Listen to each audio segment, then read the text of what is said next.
Jadi kalau pemilu terhalang oleh ambisi presiden sendiri, pemilu ini akan batal karena ambisi presiden belum maksimal tuh.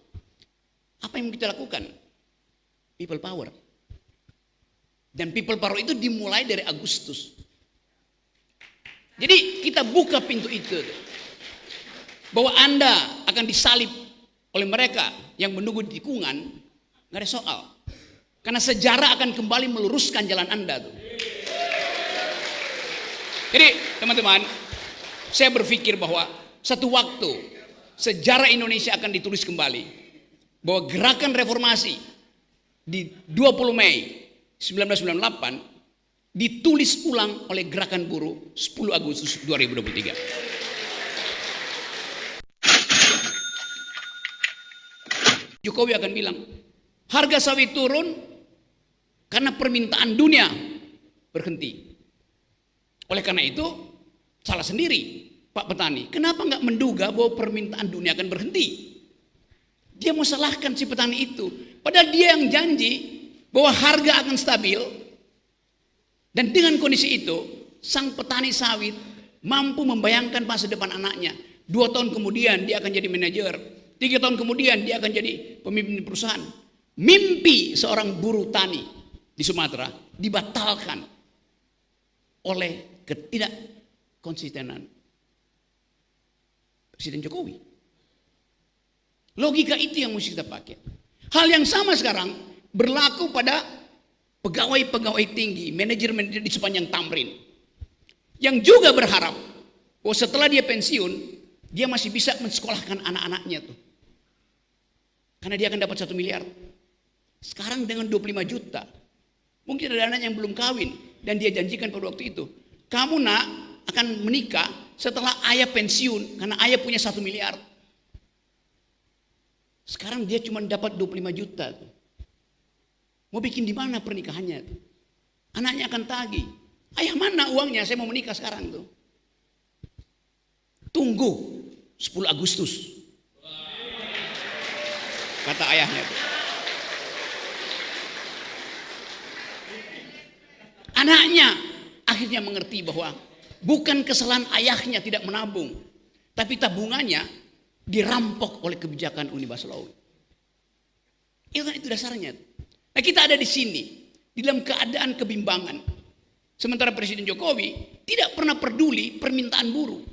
Dia berupaya untuk menunda pemilu karena dia belum dapat kesepakatan dari ketua-ketua partai. Siapa yang akan melindungi dia ketika dia lengser? Apakah Ganjar mau lindungi dia?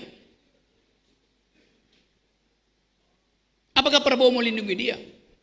Apakah Anies mau lindungi dia? Tekanan politik massa akan membuat presiden-presiden itu tidak akan mungkin melindungi Jokowi.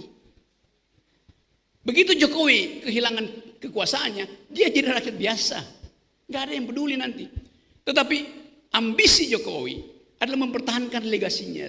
Dia masih pergi ke Cina buat nawarin IKN. Dia masih mondar-mandir dari satu koalisi ke koalisi yang lain untuk mencari kejelasan nasibnya tuh. Dia memikirkan nasibnya sendiri, dia nggak pikirin nasib kita.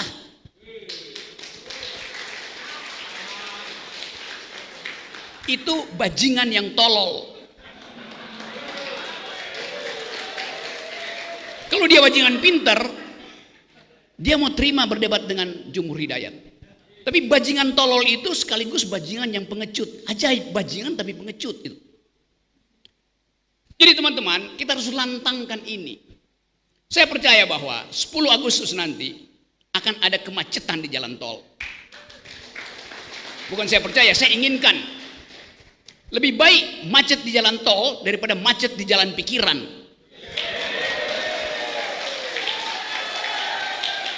Kita perlukan itu. Sejarah menunggu kita. Dan siapa yang dipanggil sejarah, dia mesti mewakafkan waktu dan tenaganya untuk memungkinkan sejarah itu menempuh jalurnya sendiri. Tidak ada perubahan tanpa gerakan. Saya bisa kasih kritik macam-macam, tapi kekuasaan hanya berubah kalau ditandingi oleh massa. Kekuasaan selalu takut pada massa. Sejarahnya begitu, sunatullahnya begitu. Jadi hari ini kita lakukan konsolidasi. dalam upaya memastikan bahwa tidak akan ada yang mampu menghalangi gerakan buruh. Tidak ada yang mampu menghalangi tuntutan keadilan. Tapi kita sebut ini seminar supaya nggak kena delik.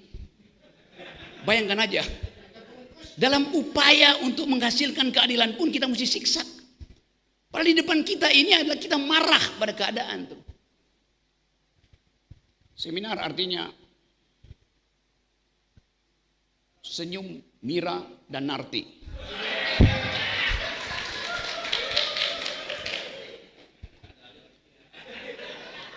Karena kita marah sambil tersenyum. Kita marah terhadap keadaan, kita tersenyum karena akan ada perubahan. Kita mampu.